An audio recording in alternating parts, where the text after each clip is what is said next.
us today is Marc Sale, of course, the CEO of First Class Metals, after the company announced a gold monetisation agreement with nGRND for the company's Kerrs Project. Well, Marc, good to be speaking to you as always. I think this is the news you were anticipating for a long time, but welcome on. How are you?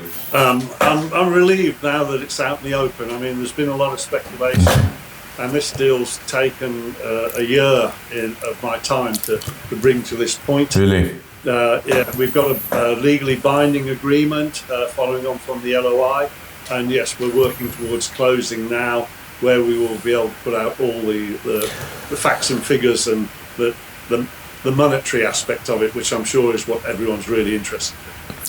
Well, absolutely, yes, we'll come on to that in a moment. But if you could just first of all, perhaps in your own words, tell us who nGRND, I don't know if it's nGRND or nGRND, who they are. I know they talk about themselves as the world's biggest resource company that doesn't actually do any mining. Yes, nGRND. Well, nGRND is fronted, the CEO is Lisa Wilson, an Australian living in France, and Lisa put out a really informative video recently, which I would enthuse anyone who wants to know the real background to nGRND to go and listen to. It's on their X site. But what they're aiming to do is, in effect, the agreement that we have with them, the philosophy of nGRND, is they will seek out small exploration companies which have compliant resources, whether they're NI 43-101s or JORC or equivalents, and in effect they are leasing our compliant ounces and paying us for them so that we won't mine those ounces. So it's an environmentally positive way of helping an explorer. I mean, the money that we get from this deal will enable us to further our exploration on Sunbeam, on North Hemlo, our other projects, and possibly even take on more projects. So it's a revolutionary way of funding exploration. Now, obviously, the downside of that, and the rules of the world aren't really in tune with this method of funding. The downside is the ounces theoretically will never get mined. But for a company like First Class, with more than one project, we can swallow the fact that Kerrs won't get mined, and in the meantime move on with exploring Sunbeam with that money. So you've got an asset there that's worth something to someone. That's what's important at the end of the day, isn't it? That it's something that's worth something to someone else and's willing to pay for it. So it's like it's real world assets. It's actually maybe one of the first instances of this idea coming to life. I've sort of seen it before coming over the last sort of 18 months or so, but this is really an example of that happening. Tokenizing ounces in the ground, it's locked away there, and they want that, and they'll stay there until they don't, I guess, one day, or things change along the way. But I guess it's the first time this is revolutionary, right? It pretty is, and not only is it revolutionary in a funding sense and a sort of utilising the ounces in the gold sense, but it's transformational for a company like First Class Metals.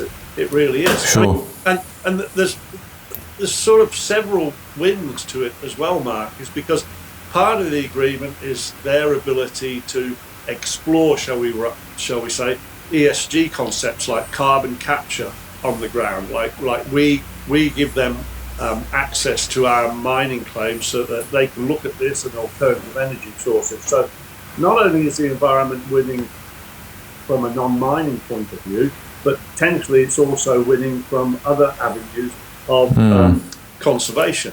But the agreement also says that we can continue to explore, which again is a critical area for First Class, because at the moment our resource is inferred, the lowest level of confidence for the resource. And accordingly, the monetisation of those ounces reflects the fact that it's inferred. But we have the right, if we choose, to try and increase the confidence level of that resource from inferred to indicated, possibly measured, and therefore the payment for those ounces increases as well. So it's a win-win situation for First Class. We get paid on what we have, but we can also by exploring, increase the value of what we have with their money. Absolutely. Yeah, with their money. Yeah, it's a brand new way of doing mining and exploration. You get money in the door. You're not obliged to do anything, but of course you can. So it helps to fund, of course, which is always the challenge with junior miners, isn't it? Is getting funding to actually do the work on the ground. Before we talk about perhaps the money side of it, whatever you can talk about that. What is this alternative land use? So they're going to be doing things on the surface, and do you have any involvement in that, or is that up to them to do what they want with the surface rights? At this stage, we don't have any involvement. Obviously, we'll be liaising with First Nations, but the sorts of things we envisage will be like carbon capture, possibly wind usage, things like that. Alternative forms of energy as well as conservation. If I could just rewind a moment, though, Mark.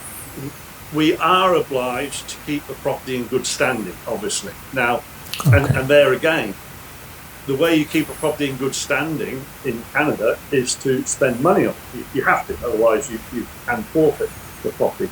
So us keeping it in good standing will be by doing more drilling, and doing more drilling, we have the possibility to increase the ounces and or increase the confidence in those ounces. So it's a lovely situation, it really is. Good, excellent. So then, of course, you mentioned there about the inferred resource there. That is from, I think, a 2011 NI 43101, so it's fairly old, but you're going to work to move that up the tiers there. How is the value then of the project determined with nGRND, and what does it work? Or do we have to wait to see more of the details in terms of what they've secured rights to and the money that will come into to First Class? I think I'd prefer to wait until we have the closing RNS out, which will have a lot more detail as far as the schedule and the actual raw figures on ounces and US dollars per ounce. But I would make comment about the NI 43101. You're absolutely correct. It was done in 2011, and the gold price used for that was $1,800. We are actually revisiting that resource study, and at the moment there's a little bit of haggling going on as to whether we'll use a figure above $3,000 US dollars per ounce. So it's conceivable that by just revisiting the resource study, the number of ounces could increase.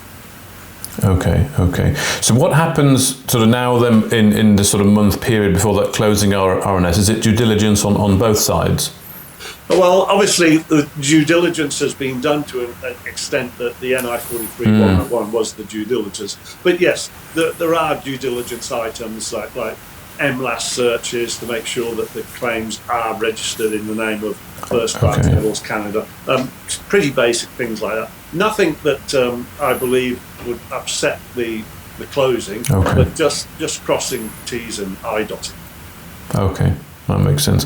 Well, just finally, Mark, then long term, what could happen here? I mean, would you look to take back full control, buy rights back, take it to mining, or would you look to sort of do similar things with other projects that you've got in the portfolio as well? At the moment, we are full ahead with Sunbeam. We're working on the Sunbeam claim in 3 different locations, or 3 different aspects. That is our focus. Yes, once this deal is closed and the money flows, then I wouldn't rule out us revisiting the Kerrs property with a view to doing some more drilling on the base of the revised resource. So Kerrs is going to be in the background for a considerable period.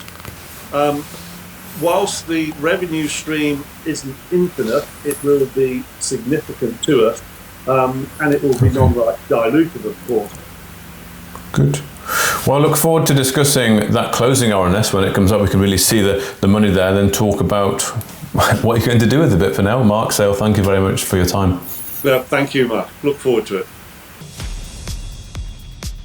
If you enjoyed this interview, then give us a thumbs up, a like or a retweet. Subscribe to us on YouTube or follow us on Twitter, and hit that notification bell to be the first to know when we release new content. There's loads of great content on our website too, across all our programs at StockBoxMedia.com. Thank you for watching.